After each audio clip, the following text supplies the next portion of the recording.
Here we are in Cittadella, one of the many historical towns in the north of Italy, surrounded by the Veneto countryside. Or what remains of it. Today we are going to dip into beauty in 3D.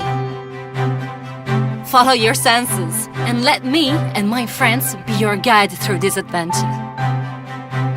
The walled city of Cittadella rises with its defensive walls in 1220 to defend the Free Republic of Padua from the neighboring towns of Vicenza and Treviso. Mainly from Treviso, which in 1195 had built not far from here its own military outpost, the walled town of Castelfranco. Wikipedia.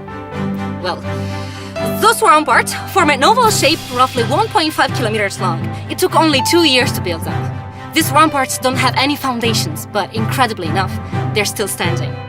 Between one tower and another, there is a string of Guelphic merlons. That is squared.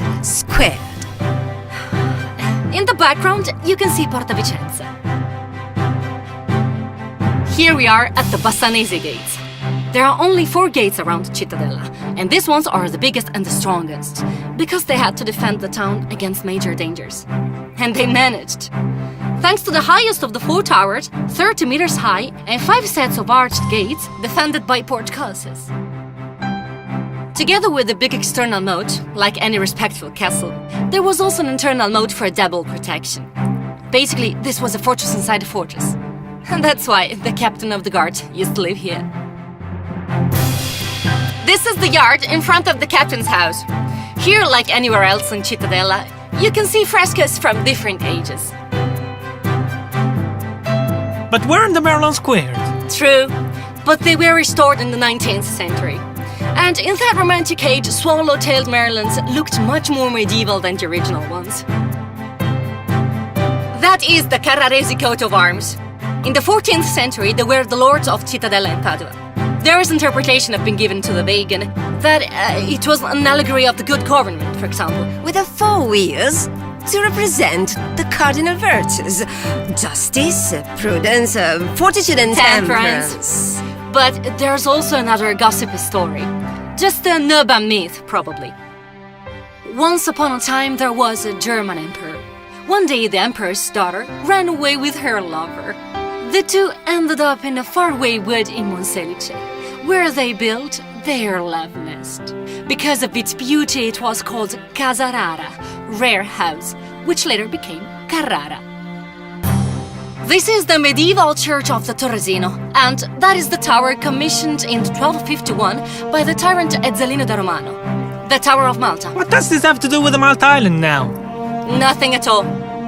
Malta was a terrible prison, a horrible place of tortures, and Ezzelino da Romano was an awful oppressor who locked all his enemies in, real and presumed ones, including women and children.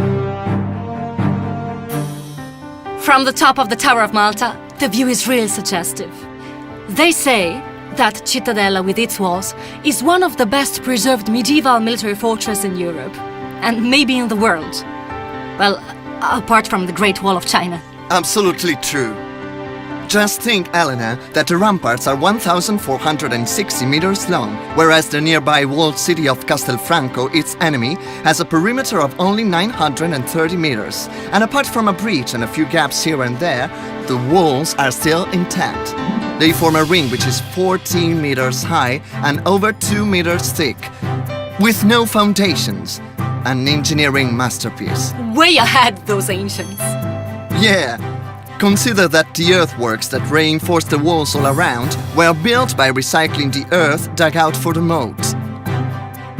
And the towers, the Torrioni and Torresini, which are 32 in all, had a double function, both of support and defense.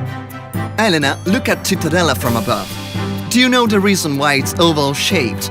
Because without the 4 angular towers, the sentries could have a wider view. It's a one-of-a-kind example in the whole world. Can you see the 2 main streets? They cross the village inside the walls from north to south and from east to west, with the main square at their intersection point. And it's right there under the frescoed arcades where markets were held. Exactly. Travelers and merchants had to pass through one of the 4 fortified gates to get into Cittadella. Porta Padova, Porta Bassano, Porta Treviso, and Porta Vicenza. Cittadella is a place full of history, beauty, and unique people. And we can only conclude our journey by remembering the loving verses of an artist who gave a lot to his town, Bino Rebellato, the poet on a bike. Dear land, even and immense sweeping rain, reaching for the curving sky to hear the fluid beauty of the sea.